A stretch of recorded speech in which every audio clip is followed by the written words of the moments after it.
안녕하세요 여러분, 누나쌤입니다. 드디어 카타르 항공이 한국 인증을 위해서 부산으로 온다고 하네요.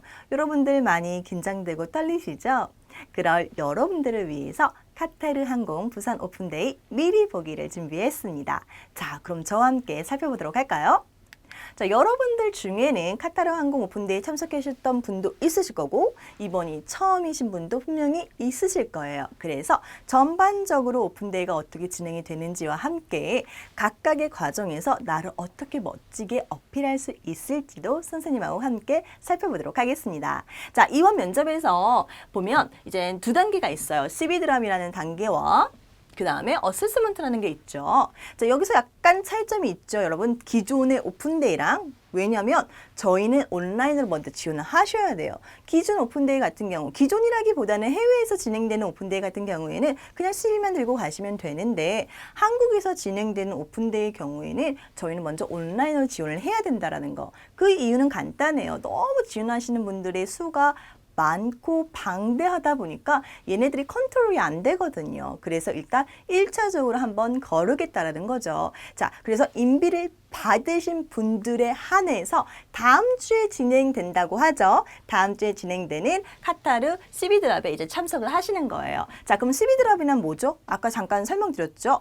CB, 이력서, drop, 놓다. 즉, 이력서를 내는 과정이라고 생각하시면 돼요. 보다 자세한 얘기는 뒤에서 나누도록 하고요. CB드랍에서 인비를 받으신 분들에 한해서 그 다음날 이루어지는 어세스먼트에 참석하시면 돼요. 어세스먼트는 오리엔테이션이라고 하는 또는 프레젠테이션이라고도 하죠. 회사 소개 단계가 먼저 있죠. 가자마자 회사 소개를 먼저 들으시고요. 그리고 나서 영어 테스트가 있어요. 자, 이 영어 테스트는 세 파트로 구성이 되어 있다고 보시면 돼요. 파트 1은 약간 토익의 파트 7하고 굉장히 유사하다고 보시면 돼요. 그래서 어떻게 공부해야 되지? 하고 걱정이 되신다면 토익 파트 7을 한번 체크해 보시고요. 그리고 파트 2는 빈칸 넣기예요. 일종의 대화문인데 승무원과 손님의 대화에서 빈칸이 있어요. 그 빈칸 안에 어떤 말이 이상적인지를 넣으시면 된다라는 거. 그리고 파트 3가 계산 문제예요. 계산 문제는 뭐가 나오냐면 시차 또는 월급 계산하는 거 또는 환율 계산하는 거 또는 비율 계산하는 것들이 나와요. 이게 무슨 말인지 모르겠죠, 여러분? 그러신 분들을 위해서 선생님이 카페에다가 예상 질문지를 조금 올려놨어요. 한번 궁금하신 분들은 먼저 가가지고 풀어보시는 것도 좋으신 방법이라고 생각해요. 그리고 나서 이 과정이 끝나고 나면 암리치라는 과정이 있어요. 자, 항공사마다 암리치가 약간씩은 다른 거 아시죠? 카타르 항공은 제가 알기로는 212cm로 알고 있어요. 즉, 암리치, 내가 손을 뻗어가지고 그 212cm에 닿거나 넘으시면 통과가 된다라는 거. 그리고 나서 그 과정이 지나면 저희가 스카랑 타투를 또 체크를 해요.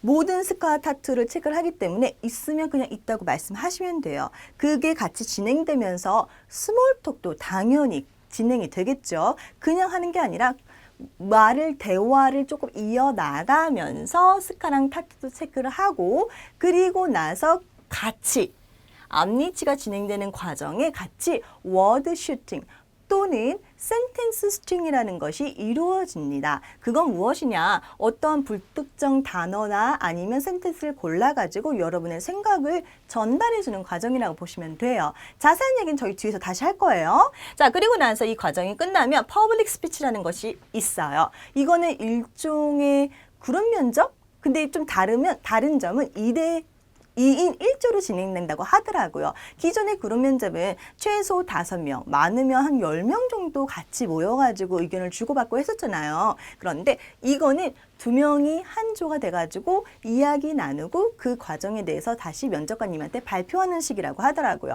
이 부분도 선생님하고 뒤에서 같이 조금 더 이야기 나누도록 하겠습니다. 자, 이 모든 과정이 끝나고 나면 여러분들이 그렇게 학습 고대 하시는 파이널 인터뷰가 진행이 됩니다. 자, 인원수가 지원자 인원수가 많고 면접관님이 파이널 인터뷰 보고 싶은 인원수가 많다면 그날 이루어지지 않고 파이널 인터뷰가 다음 날이라든지 다다음 날 진행될 수도 있다라는 거 숙지하고 있으셔야 돼요. 이게 전반적인 오픈데이가 어떻게 진행되는지에 대한 과정이라고 보시면 돼요. 자, 그럼 저희는 본격적으로 어떻게 이 CV 드랍이라든지 다른 각각의 과정들을 조금 더 전략적으로 준비할 수 있을지 선생님하고 한번 살펴보도록 할 거예요. 자, 라운드 1 CV 드랍. 아까 말씀드렸죠? CV 드랍. CV를 내는 과정이에요. 자, 그러면 저희 시간적인 여유가 있을까요? 아무리 인비를 준다고 해도 CV 드랍에서 오는 인원수는 꽤 많아요.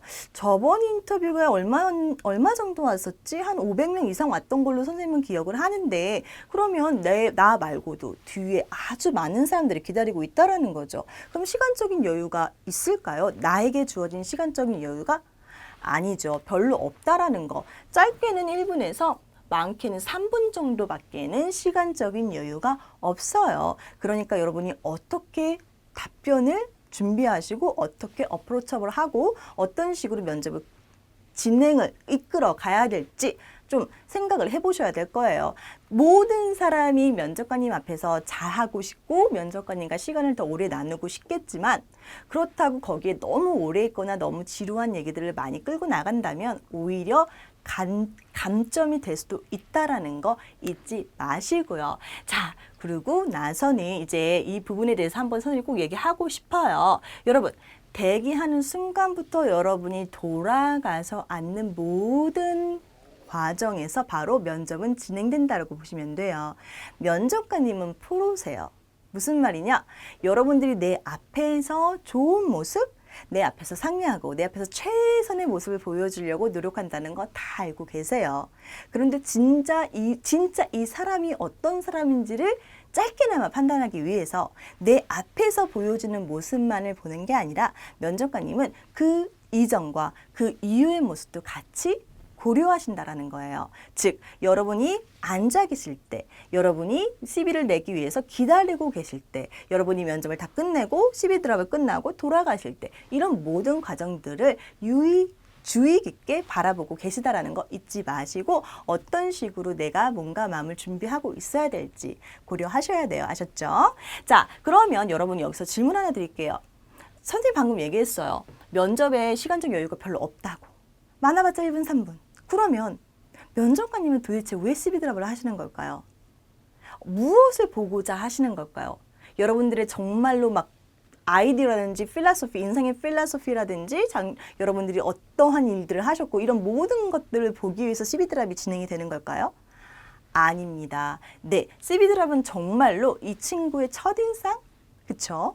왜? 첫인상이 왜 중요해요? 승무원으로서 손님들이 여러분들을 처음 딱 보고 3초 안에 느끼는 느낌이 있을 거잖아요. 그런 부분들을 조금 체크하고자 하시는 거라는 거죠. 그래서 내가 좋은 이미지로 좋은 분위기를 전달하기 위해서 어떻게 면접을 해야 될지, 어떻게 걸어가야 될지, 어떤 식으로 대화를 나눠야 되고 어떤 식으로 돌아와야 될지에 대해서 여러분들이 고민을 먼저 하시고 가셨으면 좋겠어요. 그런 면에서 나의 태도와 자세도 아주 중요하다라는 거 잊지 마시고요. 자, 그럼 여러분 CV 드랍과 파이널은 어떻게 보면 스몰톡의 연장 과정이라고 보시면 돼요. 그러면 나오는 질문들이 거의 비슷합니다. 그러나 뭐가 다를까요? 그 부분은 저희 파이널에서 선생님하고 같이 체크해 보도록 할게요. 자, 그럼 이번에는 라운드 2 워드 슈팅 또는 센텐스 슈팅에 대해서 알아보도록 할게요. 여러분, 워드 슈팅은 뭐죠? 워드 슈팅은 단어를 무작위로 뽑아가지고 그 단어를 가지고 문장을 만드는 거예요. 기존에 있었던 또는 해외에서 진행되는 오픈데이 같은 경우에는 아직도 워드 슈팅이 쓰이고 있죠. 자, 그런데 센텐스 슈팅이라는 거는 문장을 무작위로 뽑아요. 무작위로 뽑고 나서 그 문장에 관련된 자신의 생각을 이야기하는 거예요. 약간 같으면서도 다르죠. 그래서 이 두 개가 면접에서 동시에 이루어지는 않고 어떤 면접에서는 워드 슈팅으로 갈 수 있고 어떤 면접에서는 센텐스 슈팅으로도 갈 수 있어요. 선생님이 알기론 작년까지 한국에서 이루어졌던 카타르 항공 오픈데이에서는 워드 슈팅으로 진행을 했던 걸로 알고 있어요. 그리고 지금 현재 해외의 다른 오픈데이에서는 여전히 워드 슈팅으로 가고 있는데 한국에서 이루어지는 이번 2월인가 있었던 부산 오픈데이에서는 센텐스 스트링이라는 것들이 새로 나오기 시작하면서 그때부터 좀 센텐스 스트링이 시작이 됐죠. 그래서 아마 이번에도 워드 스트링 아니면 센텐스 스트링이 나올 거예요. 자, 여러분, 근데 이게 언제 같이 진행된다고 했죠? 그렇죠. 안리치 재고 있고 나 타투 검사하고 스몰톡을 잠깐 하고 있는 그 과정에서 워드 슈팅 또는 센텐스 스트링이 진행이 되고 있어요. 그러면 내가 이거에 대해서 되게 심도 깊은 이야기들을 면접관님이 듣고 싶어서 물어보는 질문일까요? 아니죠. 그렇죠. 맞아요. 여러분의 순발력. 이렇게 당황스러운 질문이 딱 던져졌을 때 준비된 질문이 아니라 당황스러운 질문이 던져졌을 때 여러분들이 어떻게 행동하시는지가 궁금한 거예요. 그리고 또 그걸 통해서 여러분들의 순발력도 체크해 볼 수 있고요. 그리고 또 하나 센스. 만약에 내가 얘기를 했는데 좀 되게 내가 생각해도 좀 되게 재밌는 얘기를 했어. 그러면 그 지원자의 센스도 체크해 볼 수 있잖아요. 그리고 나서 여러분, 내가 준비된 답변을 외워가지고 할 수는 있어요. 그런데 모르는 걸 갑자기 하려고 하면 당황스럽다 보니까 뭐가 드러나게 되죠? 약간의 우리 약점이라고 할 수 있는 영어가 좀 드러나게 되죠. 그래서 오히려 이런 과정들을 통해 가지고 English fluency도 볼 수 있다라는 거예요. 영어의 유창성이죠. 그리고 동시에 창의성도 볼 수 있다. 내가 조금 새로운 아이디어를 줬어요. 그럼 이 지원자가 굉장히 창의성이 보이겠죠. 이 지원자의. 그게 왜 중요할까요? 이 창의성은 어떻게 보면 유연한 상황 대처 능력과도 연결이 되기 때문이에요. 그래서 워드 슈팅이라든지 센텐스 슈팅을 준비하실 때 너무 장황하게 길게 준비하려고 하지 마시고요. 이런 부분들에 생각을 하시고 나서 미리미리 연습을 해보시는 것도 도움이 되실 거예요. 자, 그러면 라운드 3는 퍼블릭 스피치죠. 자, 여러분, 선생님이 앞서서 뭐라 그랬죠? 퍼블릭 스피치가 뭐랑 좀 유사하다고 그랬어요. 네. 디스커션하고 좀 유사하다고 얘기를 했어요. 다만 좀 이번에 차이점이 있는 건 2인 1조로 진행이 된다. 그리고 2명이서 면접관님이 준비해 놓은 사물 카드를 하나를 뽑고 그거에 대해서 서로 토의하고 논의한 다음에 발표를 하는 거예요. 발표할 때는 어떻게 발표가 진행이 될까요? 첫 번째 발표자는 사물의 객관적인 묘사와 기능을 설명하라고 해요. 두 번째 발표자에게는 뭐라고 하냐면 창의적으로 그 사물을 사용할 수 있는 방법을 설명해라 라고 얘기를 해요. 아까 앞에 있었던 센텐스 스트링이나 워드 스트링하고 약간 비슷하면서 완전히 다른 느낌이라고 보시면 돼요. 뭐냐면 이 지원자 A라는 지원자와 B라는 지원자가 디스커션 할 수 있는 시간이 주어진다라는 면에서 그룹 디스커션하고 조금 비슷하면서 그 과정이 끝나고 나서 발표할 때는 개별 발표하기 때문에 앞에 얘기했던 거랑 약간은 유사하다고 보시면 돼요. 그쵸? 자, 그러면 여기서 이 지원자에게 면접관이 보고자 하는 건 뭘까요? 그래요. 맞아요. 의사소통 스킬이에요. 너와 내가 둘이서 대화를 나눠야 되잖아요. 이 친구들이 대화를 나누는 모습들을 보고 이 친구들이 어떻게 의사소통을 하고 또 협동심, 어떻게 같이 좋은 아이디어를 내려고 노력하는지도 보고 있다라는 거죠. 그리고 나서 열린 마음, 나랑 같은 의견이 아니더라도 이 친구가 얘기하는 것들을 얼마나 잘 받아주고 있는지에 대한 것도 보려고 하시는 거고요. 상황 대처 능력도 보시려고 해요. 이게 무슨 뜻인지 좀 궁금하시죠? 뭐냐면 예를 들어서 우리끼리 막 디스커션 할 때 정해 놓을 수 있잖아요. 자, 그럼 나는 사물의 기능 얘기할게. 너는 창의적으로 한번 얘기해봐. 라고 했는데 면접관이 갑자기 뒤집어 버릴 수도 있거든요. 자, 너는 창의적인 거 얘기하고 너는 상황에 대해서 너는 기능에 대해서 얘기해봐. 당황스럽죠. 이럴 때 내가 어떻게 그 상황을 잘 대처할 수 있는지도 보려고 하시는 거고요. 자, 아까 앞에서 언급했듯이 이 지원자의 창의성, 유연성하고 좀 연결되기도 하죠. 이 창의성과 또 너와 내가 다른 의견을 갖고 있을 때 예를 들어서 내가 어떠한 기능에 대해서 설명하고 싶은데 둘 다 기능에 대해서 설명하고 싶은 거예요. 객관적인 기능에 대해서. 그럴 때 서로 어떻게 의견을 조율하는지 그런 것들도 보려고 이런 부분들을 하고 계신다라는 거 잊지 마시고요. 자, 그리고 나서 이제 파이널 인터뷰가 나옵니다. 자, 파이널 인터뷰는 선생님이 언제 진행된다고 그랬죠? 당일날 진행되는 경우도 있지만 보통은 그 다음날이든지 다다음날 진행돼요. 특히 이제 부산에서 오는 경우에는요. 왜냐하면 지원자들이 많다 보니까. 자, 그러면 이 파이널이 진행되는 과정에서는 면접관님이 저희에게 주는 시간이 여유가 있을까요? 아니면 촉박할까요? 촉박하게 일정을 짜 놓으실까요? 이미 몇 명인지 다 아시잖아요. 내가 오늘 K 50명 정도를 파이널 인터뷰 보겠어라는 게 이제 계획이 나오거든요. 그러면 이 친구들에게 내가 분배하는 시간이 어느 정도 정해져 있다라는 거예요. 즉 시간적인 여유가 있어요. 그렇기 때문에 여기서 조금 더 심도 있는 대화를 많이 하시게 될 거고 하셔야 합니다. 자, 그럼 볼까요? 이 파이널 인터뷰는 왜 하는지, 즉 지원자, 나랑 대화하고 있는 이 지원자의 승무원으로서의 자질과 가능성을 대화를 통해서 가늠해 보고자 한 거예요. 이 앞에는 어떻게 보면은 이미지라든지 첫인상이라든지 약간 간략한 느낌이라든지 그런 것들을 위주로 체크를 했다면 이번에는 본격적으로 이 친구가 승무원으로서 가능성이 있는지 자질을 갖추고 있는지를 평가하고자 하시는 거죠. 무엇을 통해서? 이 지원자의 경험을 통해서 그리고 그 경험을 이야기하는 이 지원자를 통해서 보겠다고 하시는 거예요. 자, 보통 이제 면접관님들은 한 분이 오시거나 또는 두 명이 오는 경우가 있어요. 나는 지원자, 나는 한 명, 때로는 한 명하고 1대1 면접을 보는 거예요. 아니면 나와 두 명의 면접관님이 있을 수 있어요. 면접관님이 두 명이실 경우에는 한 분은 보통은 라이터로 이제 라이터 역할을 하시죠. 평가서를 쓰신다고 보시면 돼요. 여러분이 하는 말을 기재하신다고 보면 돼요. 그리고 다른 분이 주로 질문을 하시고요. 면접관님 한 명이다. 이 모든 과정을 면접관님 혼자 하세요. 쓰면서 동시에 질문도 하기 때문에 그럴 때 여러분에게 필요한 건 뭐? 배려심.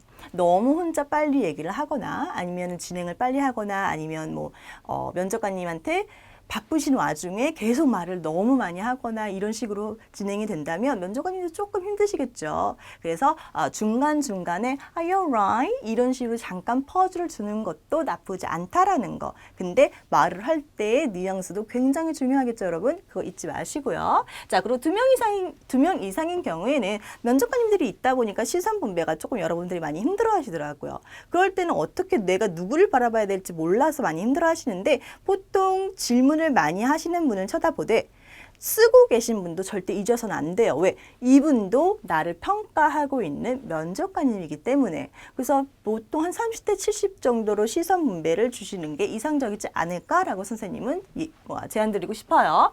자, 그래서 보통 시간은 선생님이 뭐라 그랬죠? 1시간 정도 여유가 있다고 얘기했어요. 우리 12드랍에서는 나에게 주어진 시간이 1분에서 3분이라고 얘기했었죠. 그러면 시간이 되게 길어요. 그렇죠? 되게 많아요. 나에게 주어진 시간이. 기출문제는 어떻다고 그랬어요? 비슷하다고 얘기를 했어요. 그렇죠? 그런데 그럼 내가 할 수 있는 이야기거리들이 더 많아질 수도 있고 그 이야기를 조금 더 풀어서 스토리텔링 하듯이 면접관님에게 전달할 수 있는 게 바로 파이널이라는 거예요. 그래서 예를 들어서 Why do you want to be a flight attendant? 이 질문은 CB드랍에서도 많이 나오고 파이널에서도 많이 나와요. CB드랍용으로는 조금 임팩트 있게 짧게 가시는 게 좋고요.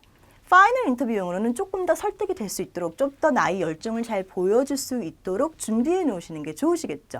자, 그거와 함께 파이널 질문에서 많이 나오는 건 개인 업무 경험이 되게 많이 나와요. 무슨 뜻이야? 우리 지원자, 즉 이 친구의 일 경험에 대한 질문들이 많다라는 거죠. What do you do?부터 시작해가지고 What did you learn from your previous work experience? 라든지 상황에 대해서 배운 거 얘기해봐. 이런 식으로 직무 관련된 그런 질문들이 많고 또 승무원의 질문, 승무원의 질문이 직무예요. 승무원의 직업에 대해서 넌 뭘 알고 있니? 우리가 가지고 있어야 될 자질이 뭐라고 생각해? 이런 식의 질문들이 많이 온다라는 거. 그리고 상황이라든지 각종 다양한 경험에 관련된 질문들이 온다라는 거 잊지 마시고요. 그럼 여기서 중요한 거 그쵸. 지피지기 100점 100승. 여러분들이 이거를 면접관님에게 잘 설명을 해드리고 잘 스토리텔링을 끌고 나가려면 내가 어떤 경험이 있었고 그 경험을 통해서 무엇을 배웠는지, 내가 뭘 느꼈는지, 내가 어떤 생각이 들었는지에 대해서 잘 알고 있으셔야 되고 내가 뭘 했는지에 대해서도 잘 알고 계셔야겠죠.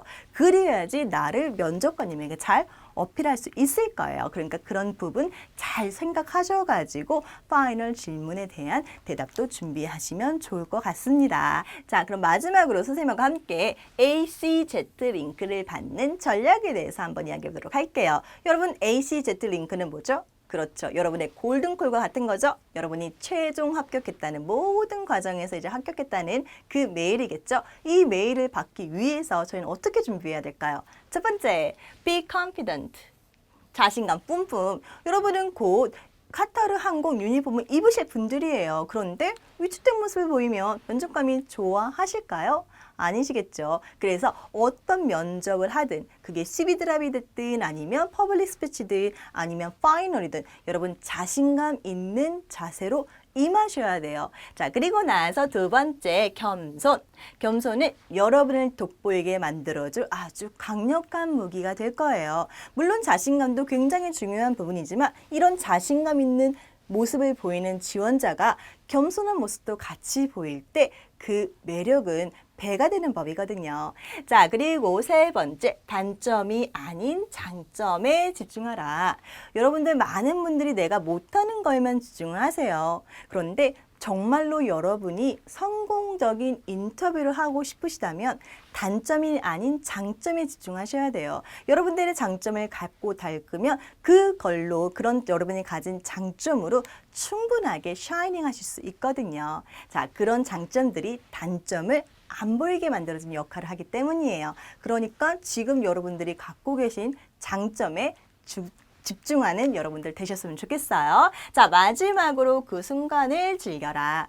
여러분 지금 면접 보러 가시는 길이죠. 그 말은 인비를 받으셨다는 거예요. 얼마나 좋아요. 어떤 분들은 인비를 못 받으시는 분들도 계세요. 그런데 여러분은 인비를 받으셔서 면접을 볼 수 있는 기회가 주어졌잖아요. 그러니까 그 기회를 마음껏 즐기시고 좋은 마음으로 행복한 기분으로 면접에 임하시면 분명히 좋은 결과 함께 할 거라는 거 선생님이 장담할 수 있어요. 자, 마지막으로 여러분 이거 되게 재미있는 표현인데 카타리아라는 표현 아세요? 저희는 중동 특히 선생님이 일할 때 전직 카타르 승무원들을 카타리아라고 불렀었어요. 그래서 여러분들한테 해주고 싶은 마지막 말은 You are already good enough to be a 카타리아. 여러분들 충분히 자질 있으시고 자격도 있으시니까 잘 준비하신 만큼 이번 면접에서 좋은 결과 있으시길 바랄게요. 감사합니다.